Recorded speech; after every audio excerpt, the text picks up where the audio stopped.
ಬೆಳಗಾವಿ ಜಿಲ್ಲೆ ಅಥಣಿ ಪಟ್ಟಣದಲ್ಲಿ ಉಗ್ರಗಾಮಿಗಳ ಮಟ್ಟ ಹಾಕಲು ಕೇಂದ್ರ ಸರ್ಕಾರ ಮೊದಲು ಪಿಒಕೆ ವಶಪಡಿಸಿಕೊಳ್ಳಬೇಕು. ಪಾಪಿ ಪಾಕ್ ವಿರುದ್ಧ ಇನ್ನೂ ಕಠಿಣ ಕ್ರಮಕ್ಕೆ ಕೇಂದ್ರ ಮುಂದಾಗಬೇಕು. ಪಾಕಿಸ್ತಾನದ ವಿರುದ್ಧ ಕೇಂದ್ರದ ರಾಜತಾಂತ್ರಿಕ ನಿರ್ಧಾರ ಸ್ವಾಗತಾರ್ಹ. ನಮ್ಮ ದೇಶದಿಂದ ಪಾಕಿಸ್ತಾನಿಗಳು ಎಲ್ಲೇ ಇದ್ರೂ ಅವರನ್ನ ಓಡಿಸಬೇಕು. ಜಮ್ಮು ಕಾಶ್ಮೀರ ಭೂಲೋಕದ ಸ್ವರ್ಗವಾಗಿತ್ತು. ಅಟ್ಟಹಾಸ ಮೆರೆದ ಕ್ರಿಮಿಗಳಿಗೆ ಮಟ್ಟ ಹಾಕಬೇಕು.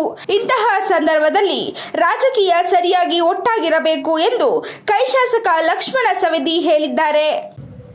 ಜಮ್ಮು ಕಾಶ್ಮೀರದ ಉಗ್ರಗಾಮಿಗಳ ಕೃತ್ಯದಿಂದ ಇನ್ನು 27 ಜನ ಭಾರತೀಯರು, ಅದರಲ್ಲಿ ವಿಶೇಷವಾಗಿ ಕನ್ನಡಿಗರು ಸೇರಿಕೊಂಡು 27 ಜನ ಏನು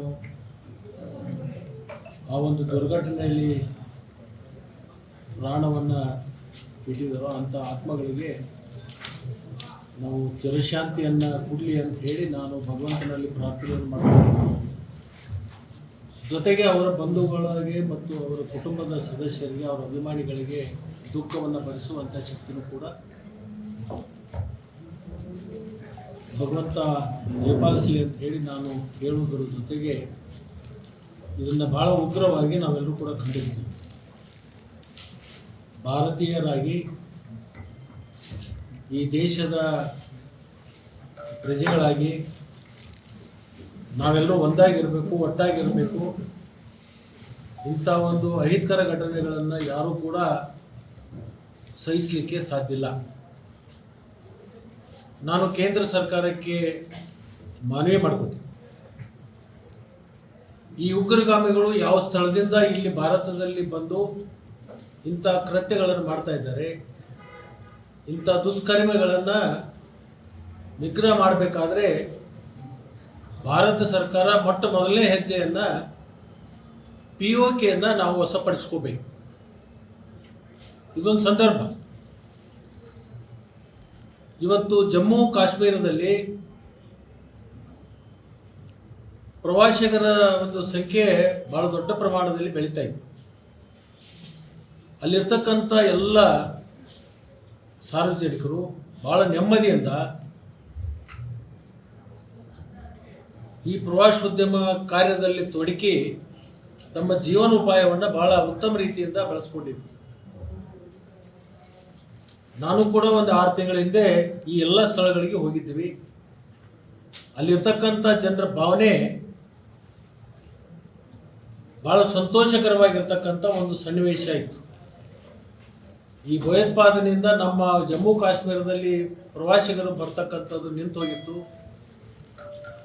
ಇವತ್ತು ಜಮ್ಮು ಕಾಶ್ಮೀರ ಅಂದರೆ ಭೂಲೋಕದ ಸ್ವರ್ಗ ಅಂತ ಹೇಳಿ ಅದಕ್ಕೆ ನಾವೆಲ್ಲರೂ ಕರಿತೀವಿ. ದೇಶ ವಿದೇಶದಿಂದ ಜನ ಬರ್ತಾರೆ. ಅದರಿಂದ ಪ್ರವಾಸದ ಒಂದು ಉದ್ಯಮ ಭಾಳ ದೊಡ್ಡ ಪ್ರಮಾಣದಲ್ಲಿ ಬೆಳೀತಕ್ಕಂಥ ಸಂದರ್ಭದಲ್ಲಿ ಈಗ ಆಗಿರ್ತಕ್ಕಂಥ ಒಂದು ಘಟನೆ ಮತ್ತೆ ಅಲ್ಲಿರ್ತಕ್ಕಂಥ ಸಾಮಾನ್ಯ ಜನರ ಬದುಕಿನಲ್ಲಿ ಒಂದು ಕುಗ್ಗುವಂಥ ಕಾರ್ಯ ಆಗಿದೆ. ಅದರಿಂದ ಯಾರೂ ಕೂಡ ನಾವು ಇದನ್ನು ಸಹಿಸಲಿಕ್ಕೆ ಸಾಧ್ಯ ಇಲ್ಲ. ಭಾರತೀಯರಾಗಿ ನಾವೆಲ್ಲರೂ ಒಕ್ಕಟ್ಟಿನಿಂದ ಇದನ್ನು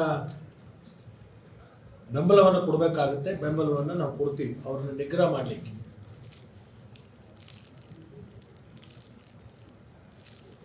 ಇದು ಮುಂದುವರಿದ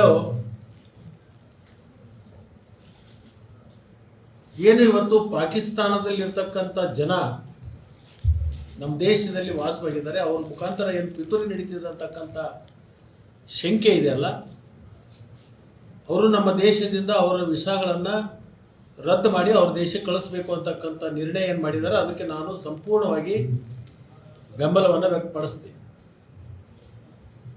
ಈ ದುಷ್ಕೃತ್ಯಗಳು ನಿಲ್ಲಬೇಕಾದ್ರೆ ಇಂಥ ಕಠಿಣವಾಗಿರ್ತಕ್ಕಂಥ ಕ್ರಮಗಳನ್ನು ತಗೋಬೇಕಾಗ್ತದೆ. ಆವಾಗ ನಾವು ಪಕ್ಷಾತೀತವಾಗಿ ಇದಕ್ಕೆ ನಾವೆಲ್ಲರೂ ಕೂಡ ಒಂದಾಗಿ ಒಟ್ಟಾಗಿ ಇರಬೇಕಾಗಿರ್ತಕ್ಕಂಥ ಭಾರತೀಯರಾಗಿರ್ತಕ್ಕಂಥದ್ದು ನಮ್ಮ ಧರ್ಮ ಮತ್ತು ಕರ್ತವ್ಯ.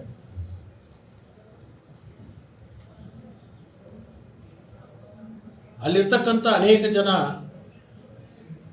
ಅಲ್ಪಸಂಖ್ಯಾತರು, ಮುಸ್ಲಿಂ ಸಮಾಜದ ಸಾರ್ವಜನಿಕರು ಈ ಒಂದು ಘಟನೆ ಆದಂಥ ಸಂದರ್ಭದಲ್ಲಿ ಭಾಳ ಇನ್ನುಳಿದಿರ್ತಕ್ಕಂಥ ಪ್ರಜೆಗಳನ್ನು ಉಳಿಸೋದ್ರಲ್ಲಿಯೂ ಕೂಡ ಭಾಳಷ್ಟು ಅಲ್ಲಿ ಇರ್ತಕ್ಕಂಥ ಜನ ಪ್ರಾಮಾಣಿಕವಾಗಿರ್ತಕ್ಕಂಥ ಪ್ರಯತ್ನವನ್ನು ಮಾಡಿರ್ತಕ್ಕಂಥದ್ದು. ಅವರೆಲ್ಲರೂ ಕೂಡ ಭಾರತೀಯರು ಮತ್ತು ಭಾರತದ ಬಗ್ಗೆ ಅಭಿಮಾನ ಮತ್ತು ನಿಷ್ಠೆ